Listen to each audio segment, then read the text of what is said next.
Hi, everybody. Welcome to another episode of Dr. Cammy Goes Keto, where I am transitioning from a standard American diet into a keto carnivore diet and working on eliminating my binge eating disorder, which is still alive and well. And we're going to talk about that today.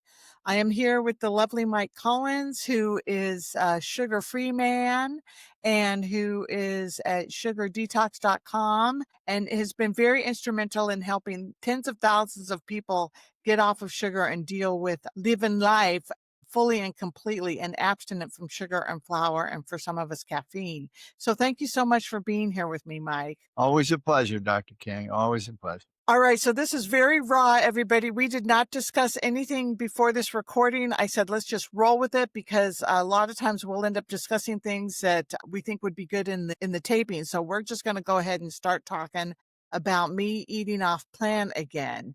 And I am actually in some ways surprised that I did it. And in some ways I'm not. I really was making a commitment and I still want to make a commitment to the No Matter What Club. I have a friend who is in the AA program with me, and her motto is, no matter what, I don't drink. And I really want to have that be my no matter what, I don't eat sugar and flour. And so when I decide that I'm going to eat something off plan, I have a voice inside my head that decides to tell me, you can eat whatever you want. You can eat just a little bit. You don't have to go on your food plan today. You can start it at another time. You can eat just a little bit of something. It'll tell me that I have this voice that'll tell me that I can do it just this one time. And when you're part of the No Matter What Club, that voice will just not even work, right? That you'll just say, well, no, that's not what's going on. I'm part of the No Matter What Club, and I don't listen to that voice. And, I think with time, what happens is that voice doesn't carry any weight. But that's kind of a funny pun. But what's happening now is that voice does carry a lot of weight, like 93 pounds still. And I listen to it and I do what it says, which will say you can just eat a little bit. And the other thing that happens is that I'll have a craving for something and the voice will carry the craving forward because I was craving a particular beef, product, some ribs, which I order without the sauce on them and just eat them plain. And they do still have a little bit of something on them. They probably still have some sugar on them, actually. I would have to ask, and I haven't asked them yet about that. Yeah. But the other stuff that comes with it is stuff that I shouldn't be eating, like, fried potato products and some coleslaw probably has sugar in it. And so I really have no business ordering this stuff, but I can justify it by saying it's a beef product. So I went and ordered that and ate some of it. And I was craving it for like 2 or 3 days. And if you're part of the No Matter What Club, it doesn't matter what you're craving, right? You just say, well, whatever, crave away and just don't give into it. But with time, I feel like I get worn down. Like the voice in my head will be like, well, you haven't eaten that yet. And you're still craving that. Well, you haven't eaten that. You're still craving that. And I'll divert and I'll do something else, to elevate my dopamine levels, and I'll sleep and I'll walk and I'll exercise and I'll call a friend. I had been calling people. And the other thing that happened, so that voice continues in my head. And then the other thing that happened was that I was off plan because I didn't have a plan. Okay. I didn't write down a plan, and I do very well overall when I don't have a written plan if I'm doing strict carnivore, because I have carnivore foods in my refrigerator that I eat and they're readily available. I generally enjoy them and I feel really great after I eat them. But I think having a food plan would be something, that for me for now would be, or at least writing the food down before I eat it, before I go and eat my food, writing it down so that it's on the plan. And I had been very good with writing my food plan up until the 2 days before I went on this binge yesterday. I did not write a food plan for 2 days. And I was very surprised that I didn't write it because I went yesterday to write what I had binged on. And for 2 days, my food plan had not been written. So that was another thing that happened that kind of was off of my regular schedule. And so I almost feel like it's this perfect storm of things that happen where, I don't do my food plan. I get off my regular schedule. I have this voice that just keeps telling me that I'm craving the same thing and that I haven't had it yet. And then and then once I decide that I'm going to go do that thing, that I'm going to go eat off plan, then I'm off the rails completely. And I went to a fast food place and got the beverage that's thick and full of sugar and creamy and ate one of those on the way over to eat off plan. So I am really sick of doing this. I feel like a fraud. I feel like a fake. It's like, oh yeah, here I am converting to keto and, coaching people on their sugar addiction and doing all these things where I'm not even able to be successful for a long period of time. And that's really frustrating me, making me sad, making me angry, making me hurt, making me have a lot of shame and guilt. I even got back to shame and guilt in this last eating that I did yesterday. I felt a lot of shame and a lot of guilt after I had done it. Although I woke up this morning feeling very positive and hopeful and not full of shame and guilt this morning. So that was good news. Right. Okay. Let's do the same thing we did the last couple times this happened. What was going on the day before and the day of in your life? Looking back, okay, so that I knew you were going to do that because that's what we do. The first thing that happens when I try to look back at my life is I get numb. I just numb out. I'm like, well, I don't remember what happened. Right. And I think that's because I don't want to look at it. I don't want to go back and think about it. So when I was, this morning before we signed, That's do you want better to than say a food something? plan. That level of accountability, though, the practice of this is better than like writing it down afterwards or having it. It's this living in process, this part of the accountability equation. That's the important part of the equation. Okay. So Because it's good that we're I here was thinking talking as you were about it. talking, like advanced degrees, willingness, it all doesn't matter. If like, if you're not, if you're not surfacing and getting help before the binge, it'll continue for your life. You know what I mean? If you don't like, if you don't look at, like, if you look at the solution you were proffering just a second ago about, food plan this and looking back that and describing this stuff, whatever, never going to help. Doesn't matter. I don't care. What matters is what was going on every single time we did this before. We discovered really deep stuff. Your mother wants something. I can't remember what the other ones were, but the weight at the weigh-in before with the coach. So really, really stuff that would unconsciously create the cravings. You know what I mean? Now, definitely, I think there's a biological component to it. If you're trying to do nothing that can come from a restaurant is going to work ever. It's just too dangerous at this point in time. It's just never going to work. So their marinade is probably got sugar in it before they even put the sauce in. So, and coleslaw definitely has sugar in it because it's a mayonnaise and they're not buying Primal Health mayonnaise, so that doesn't have sugar in it. So, what was happening? What was going on with you? Okay. So I'll get to that in just a second. But what I wanted to say was when I had that first craving, right? Like a few days ago, when I was like, oh, I'm really craving such and such. That's when I need to say, okay, what's going on right now? What's happening? Yeah. I mean, that's what I need to do is stop right there when I first feel that like I'm not on my beam and that, I'm starting to drift off. That's when I first need to look at what's going on right now. Yeah. Yeah, absolutely. I Okay. mean, this needs to be part of the discovery process, part of the, why am I repeating this behavior that I know intellectually I don't have to? And look, you're not alone. I mean, this is part of our training for sugar addiction coaches. A client of any stripe, it doesn't matter who they are, if they have food addiction or sugar addiction or whatever, they will drag you for months. This is why the diet industry is so popular. This is why the other I shouldn't say that, but the other coaches in the world, the Eat Less and Exercise More group from the diet industry, are so popular. If I don't pattern interrupt you, you will continue to default to the diet industry norm, the world norm, the planet's norm of if I eat this or when I ate that, or if I could eat this or what I did, if I don't get you out of that, if I don't pull you out of that and delve into what was the emotional trigger, unconscious emotional trigger that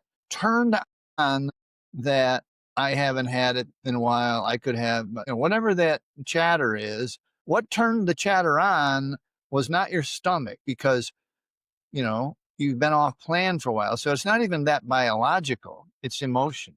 It's not like you're on sugar a little bit and you can, you have that need for it. You're past that. You were past that. Right. Well, okay. So there are plenty of times where I stay on plan because I have these thoughts about going off plan or doing whatever crazy stuff, but I do stop myself because I am doing this. I'm like, okay, something is triggering me right now, and it's that I'm feeling sad because, people in my life weigh less than I do.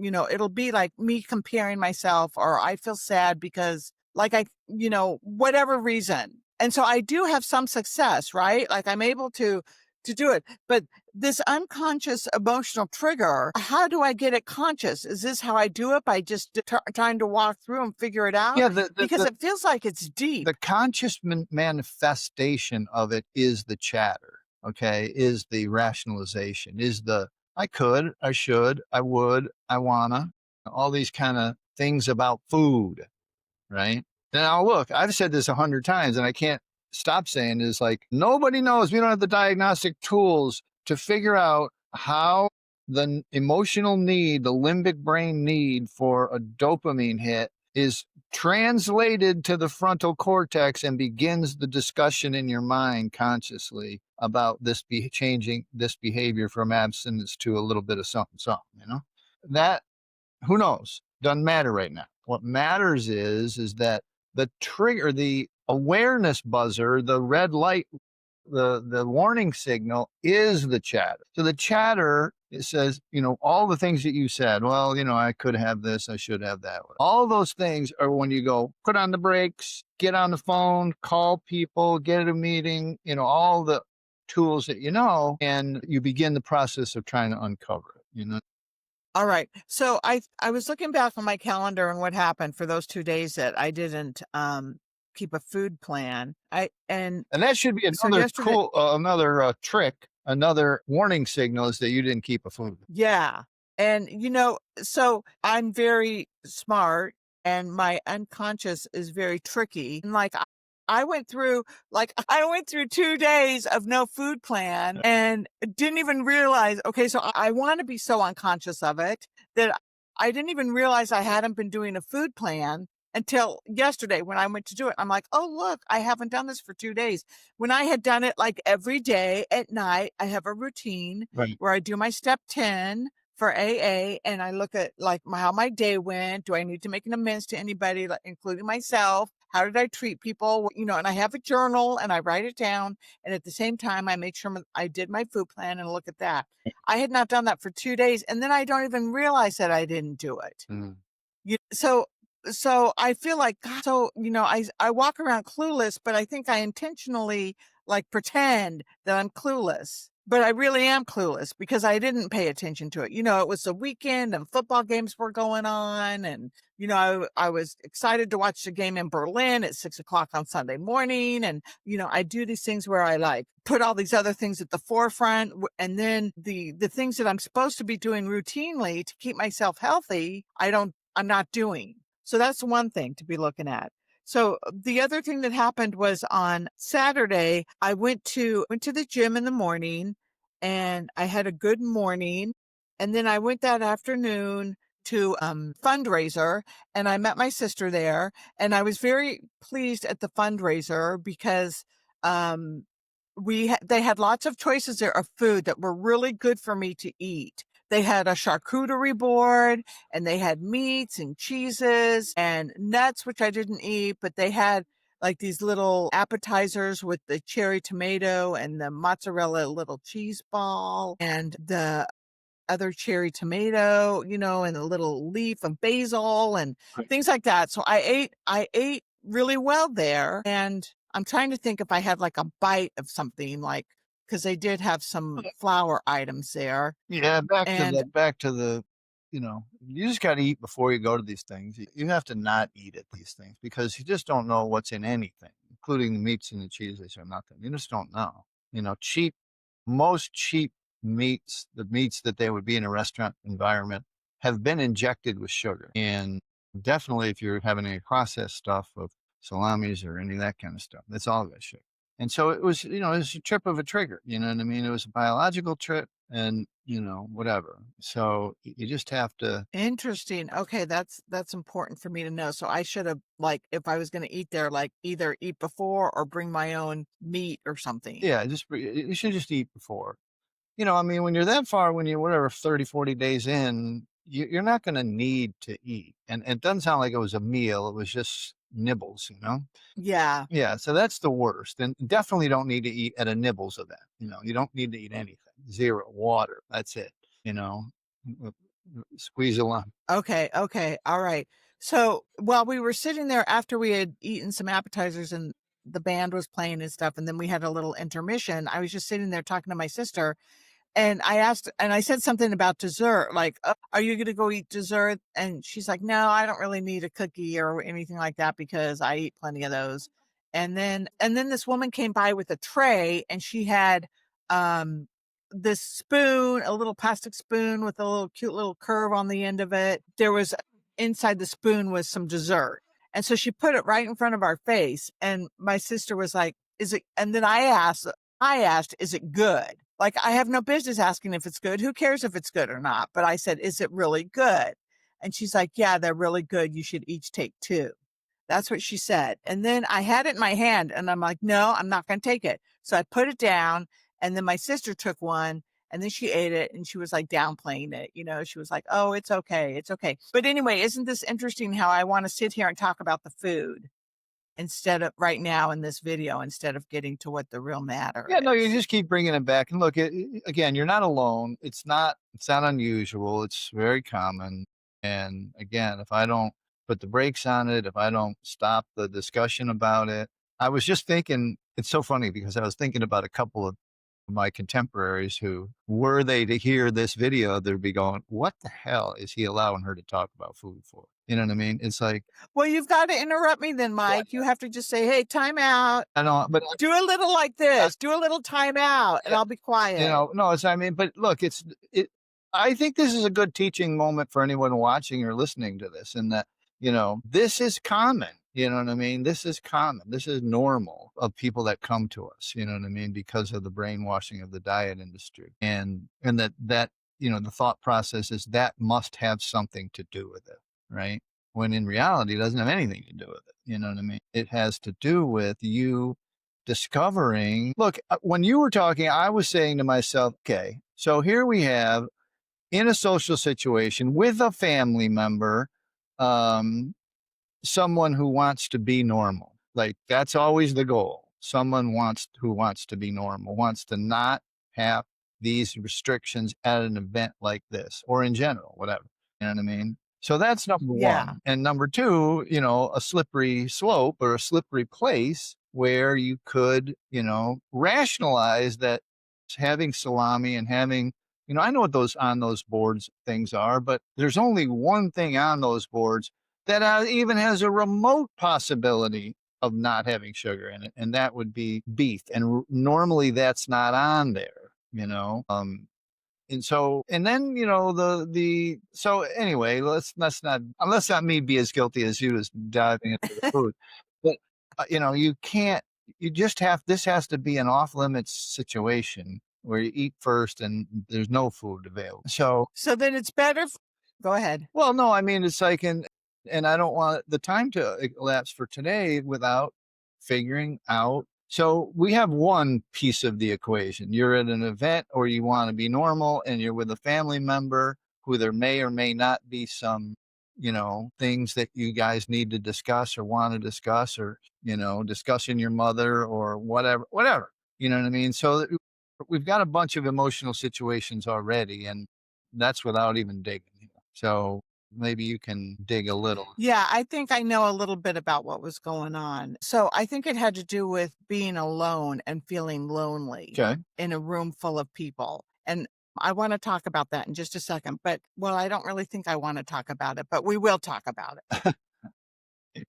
Now that's So, good clarification. I like that. We will, so when because you said, okay, I will keep reminding you. Okay, but this isn't about food. This is about somebody who wants to be normal. And I don't so the way that I really feel like I should think about things, and this is what my girlfriend says, who has an eating disorder and she's been abstinent for 30 years, is that I'm not normal around food, right? Mhm. Like I am an addict. I am an addict to sugar and flour, and I'm not normal around food, whatever normal is. And so I can't, like, that's not a way for me to think about it, right? Like when I'm in this room and I'm like, oh, I want to be like a normal person and eat this food. Right. The answer is no, you're not normal and you ate before you came and you're not going to have anything to do with that. Right? Yes, and then that's hard to accept sometimes, you know? It takes time for that to be integrated into your being, you know? It's hard. It takes a while. Okay. All right. So that's a shift I need to make and have. And I Okay. like your whatever the club you're belonging. That's I always like the phrase, you don't use unless your ass is falling, even if your ass is falling off. That's Mhm. like more direct and more like not my food anymore, whatever. There's a lot of sayings that you can use in that case, right?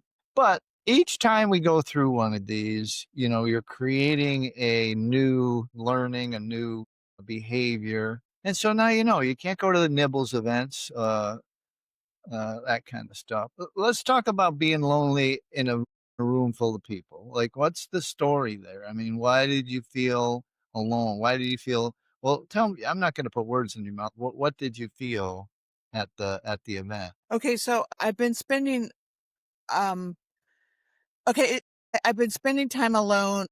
I spend a lot of time alone because I live alone, except I have a cat and he's fun. I play with him and stuff, but I feel like I don't have a partner right now. I don't have a boyfriend, and my sisters get busy doing their own things. And I make plans. I try to make plans at least twice a week to spend time with other people, generally walking with my girlfriends because walking is a good way for me to stay fit, to work on fitness. I don't think I've been doing that as much because I'm tired on the terzepatide that I'm on. It makes me tired. And then also there's a world out there full of food. And when I'm in my place, I'm safe because I know that I don't have food here that I can, that's off plan.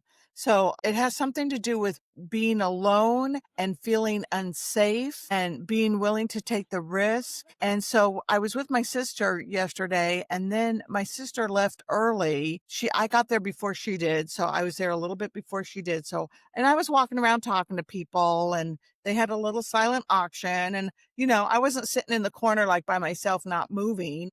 I was, but I felt very alone in a room full of people. And then my sister came and we get along really good. And she's really a wonderful, supportive person. And then she left early. And when she left early, I was sitting at the table by myself and the music was playing and it was really fun. And we were clapping and, dancing in our chairs a little bit and stuff. At least I was. And some people weren't, but I was. And I didn't feel like I guess I kind of felt like strange, like, oh, I'm kind of the only one clapping right now, but I wanted to do it and I wasn't afraid to do it, but I just felt like alone. And then I'm lonely and I feel alone a lot. Yeah, yeah, I get that. And then I go and I'm not normal, right? Like I can't eat like a normal person. And then I You don't think know, if you it were has quote something. unquote not like an addict, then you could eat like what everybody else is and enjoy the little spoon dessert stuff that you'd be less lonely? I don't know. I think it would feel like having to fit in or also wanting attention. So let's talk about wanting attention. So when I first got there, so Barbara was, I knew going to be there. And Barbara is the one who started this nonprofit. So she's kind of a big wig, right? And I did a internship there and we've actually gone out to lunch together. Mhm. And so I'm kind of like friends with her and we're going to make plans to do something again after that. Because afterwards I'm like, oh, well, let's get together. She's like, okay. So she got there and I said hi to her, but then she was busy, right? Because there were all these other people trying to do stuff with her. Right. And so that might have had something to do with it. Like, I'm like, oh, I kind of was pushed aside because when she first came in, she had to get tickets and she had to do this and that and everything. I'm like, okay, fine. Well, I'll talk to her later. And then like I just kind of never got a chance to talk to her later. Mm, So that could have had something to do with it. But there's nothing that's coming out that's, like making me wanna cry about something that happened. yeah. Well, I mean, it doesn't have to be something deep. It just can be that kind of malaise that's you're not used to uh, navigating those types of events without your food, without, I always call it taking the edge off, something to take the edge off of the whatever little social anxiety, level, feeling important, not feeling lonely, or not connecting the way you would like to with the people, the reason you went, the reason. So you're not doing, that's not happening because you feel different. So yeah, I mean, there's a lot of reasons why it could be, but I think the big learning is that these types of events are should be approached with more caution, and it might not come to you for a while exactly why, but it doesn't really matter, because if you can get through it without using, you extended your days, but you're also healing up from the unconsciousness of it, and that will force whatever emotions out the next time you go and you've already eaten and you feel, you know what I mean? It'll change. Help change. And I also feel like if I don't go off plan, if I don't binge, then whatever it is that I'm wanting to binge over is going to come to the surface, right? Because I feel like I'm not calming it. I'm not squelching it with food. So whatever it is going to come up, and here it's going to be in my face. And I'm afraid of that. I think part of me is like afraid of that. Yes. It's kind of like, well, let's just keep the lid on it and have me do this binging off and on, where, I'm not gaining weight. I'm not losing weight. I'm slowly. No, that's a good observation. I mean, that's a good insight right there. That's a really good insight because it's true, and it's emotionally difficult. I mean, people have talked about difficult emotions and people die or whatever, you actually feel physical pain, but that coupled with this, I don't want to deal with it, is a potent cocktail to take the edge little off with a charcuterie board, or they probably pronounce it.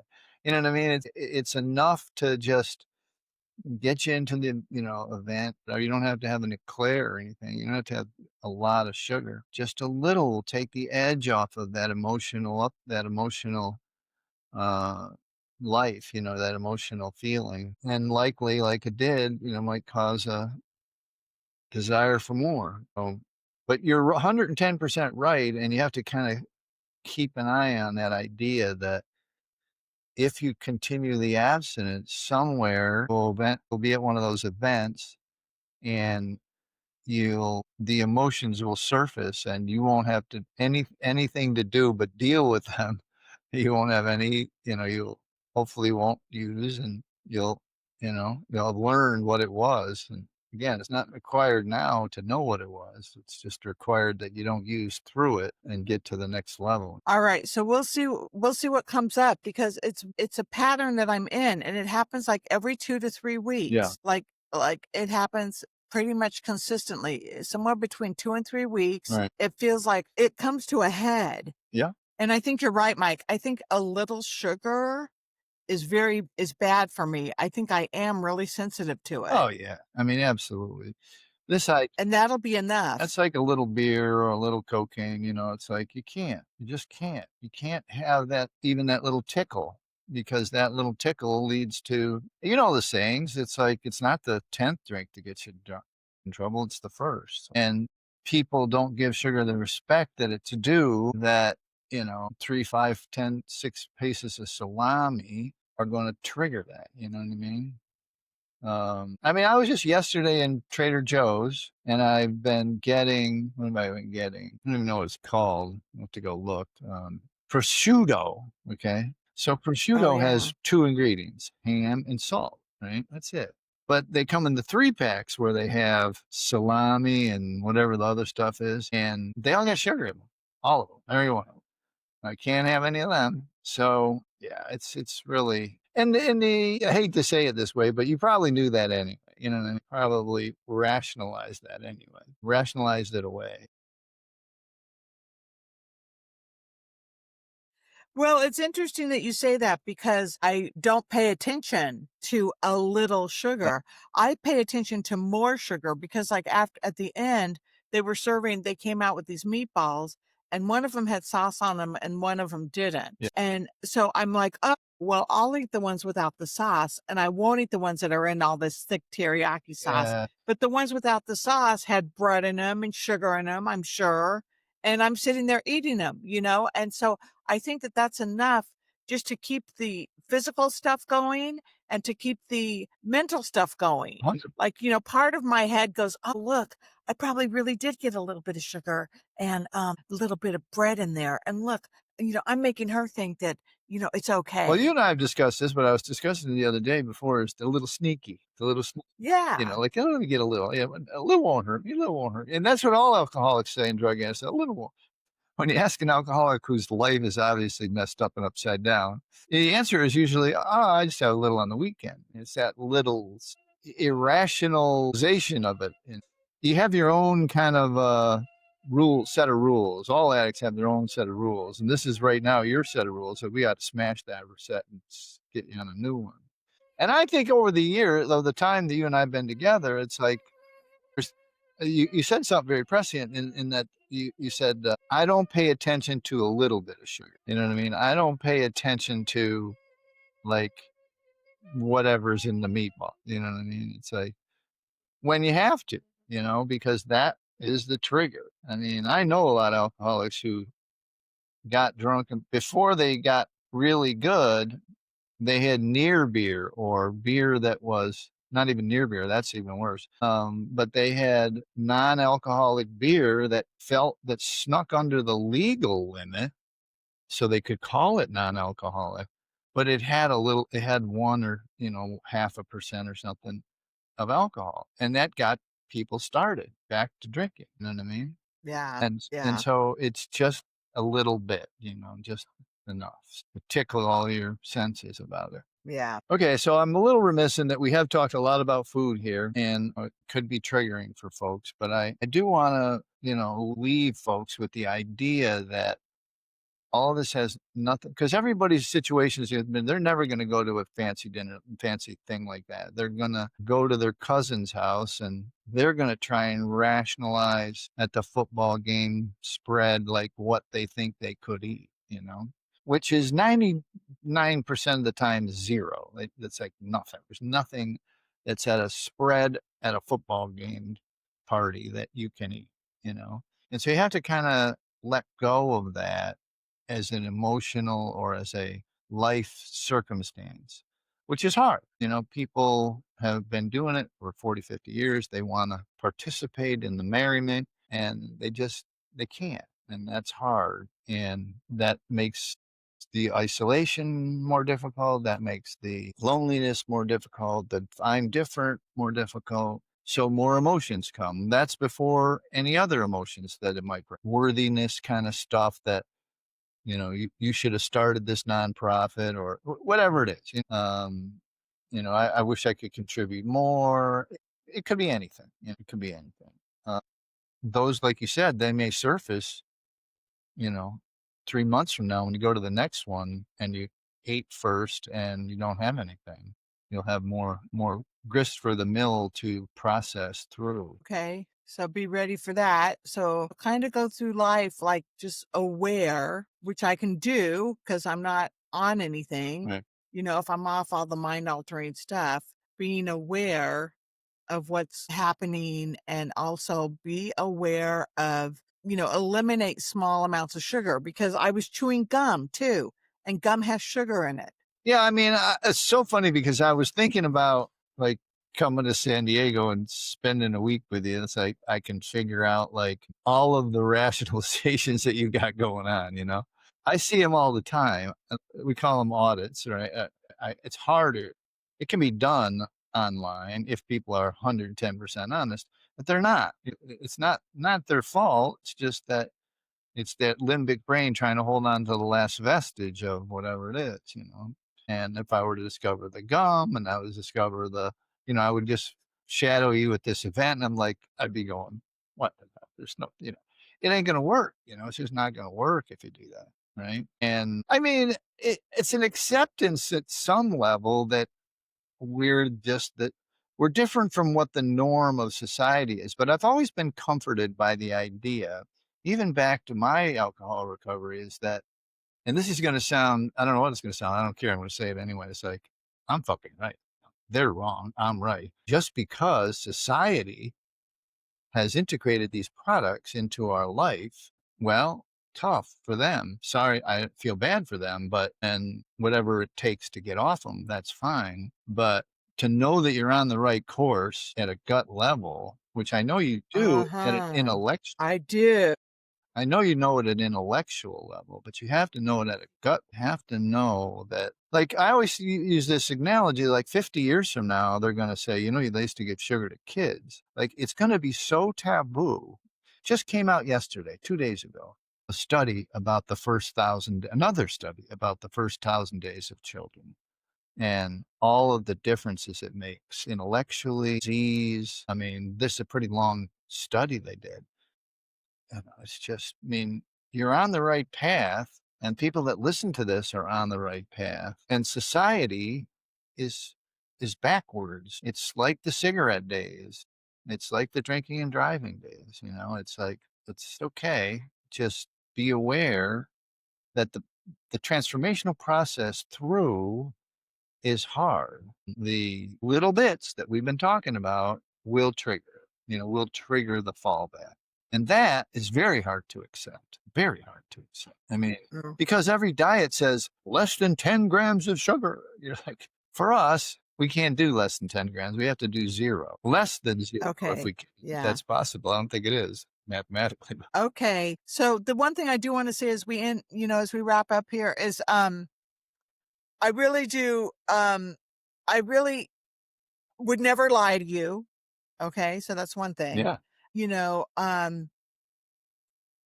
don't know about and then inside my head it's like, well, you don't have to be completely 100% honest, right? Just tell him that you would never lie to Yeah, him because I'm he's an like he addict would have too. to I ask. get that, believe me, I'm such an I'm addict. just like, it's like another thing about society being wrong is that there's some kind of stigma on addiction. When I say I'm an addict, I love it. I love it. I love that I have discovered how should I say, I've discovered, I don't know that I don't know, my eyes are green. I don't know. It's like I've discovered a new part. Like when I take like a test or something, a personality test, I say, oh, that's very interesting that I'm like that. And I like that I'm an addict. I like that I have discovered that society's wrong and that most of the things that we're dealing with, you and me and everybody, it is answered in a addiction recovery paradigm. Like it's just not a mature thing in society or in the knowledge base or the acceptance base. It's just not. It's we're still the outliers and it's still stigmatized, but like I'm an addict. It's okay. It's good. Good It, it's discovery. it's good that you know that. You say that we're the outliers, but that's really not true. I mean, I think most people really are addicted to Well, the something. non-recovering people, we're the outliers, That not sober ones, but the ones, even if you just know it and that you have to, like, you can't eat gluten or whatever. It's like you realize and you're aware now. Where most people, the other people that I'm talking about, 98% of people, less probably less than that, but they don't know. They're not willing to go through this process that you're going through. that's the key thing because when I used to tell people I'm addicted to sugar, when they would offer me sugar, I used to say, no, I'm addicted to sugar. And they would all say, 9 out of 10 would say, I am So am too. I, exactly. So am I. And I was just like, God, I'm going to quit saying that because I'm doing something about it, and that always made me kind of frustrated that they said that, but yet kind of happy that I'm doing something about it. Right, exactly. I mean, just think about it. A brilliant, self-made OBGYN surgeon is struggling. Like the demographics, the psychographics, it doesn't matter. It's a body thing originally. And then when we get rid of the substance itself, it becomes an emotional recovery, an emotional change process because we have used these ubiquitous substances for decades um, to do something that we didn't think they were doing, you know? We Yeah. just thought we were getting a sweet taste on our tongue and we had a craving for them and it didn't seem to be a big deal. But in hindsight, with the decimation of body that we all know about, we wanted to think about doing something different with it. So yeah, it's again, we're in very early days in this transformation, societal transformation, planet transformation, and that's always a hard time for any movement, any change process. You're there. I mean, you're on the precipice. You're on the verge, and you just have to push through. But there are some, because we've been blessed with recovery doctors and recovery people and recovering peers and AA, and there is enough information and process for us to change what is difficult societally and socially to change. Right? It's easier now, but it's still hard, and it's still emotionally tough. Right? It's like the whole sneaky thing is like just being around this subject. It's not like you're not, paying your taxes. You're doing everything else in life and taking responsibility. Put a scalpel in your hand, you were taking responsibility. But in this thing, we can't really process the idea that we would lie to ourselves. And it's not really you lying to yourself. It's the biology of the dope, of the reward chemicals that you get when you get to do that. You know what I mean? And that part is really hard to square because we do not, like I said, I'll keep saying, do not have the diagnostic tools that say, you cut yourself with a razor, you will bleed. They say, a little bit of sugar won't hurt you, right? Well, we both know that tens of thousands of people here and, you know, probably millions know that a little bit of alcohol will kill you and a little bit of sugar might kill you if you persist. That's very hard for people to accept. Very hard.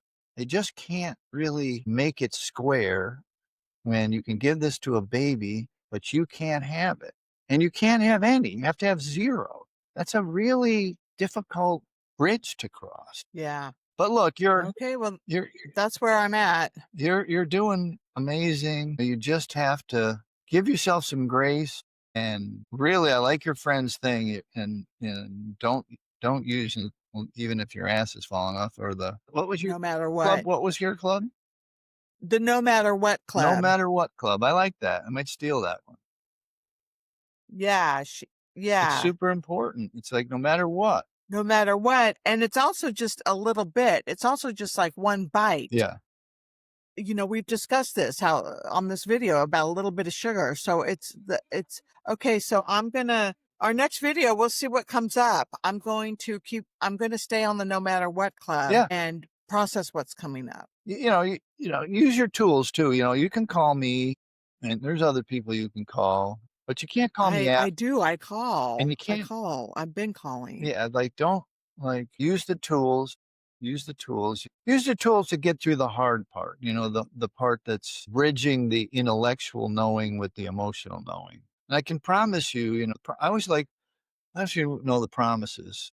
I should revise that for sugar, but I can promise you that there will be a time in the very near future that you'll go to one of these things or a restaurant or whatever. There will be no thought, like there will be no emotion around or no thought about ingesting sugar. You'll have worked out all of the sneakies and the rationalizations. It'll all be gone. That wasn't as eloquent as the 12-step promises, but we've set me on a mission now to look that up and modify it for sugar and put it out on social media. It's real. Thousands, well, hundreds of people that have done it, and I can attest to it myself. So, All right, cool. So our next video that we do, we could start it with the promises. yes, the new promises. Let's do that. Sugar promises. Next video, sugar promises. Yeah. So that's going to make you get it done. Yes. All right, everybody. Well, thank you so much for sticking around for us. I'm grateful to be honest. I'm grateful to be open. I'm grateful to be showing up still, even though I haven't been successful. That's very frustrating for me, but I'm still showing up. I know that my listeners appreciate that because they tell me that. And we will keep moving forward. Yes. Thank you. Great work. All right. Keep Thank it up. you, Mike. All right. Bye bye. Take care, everybody. Bye bye.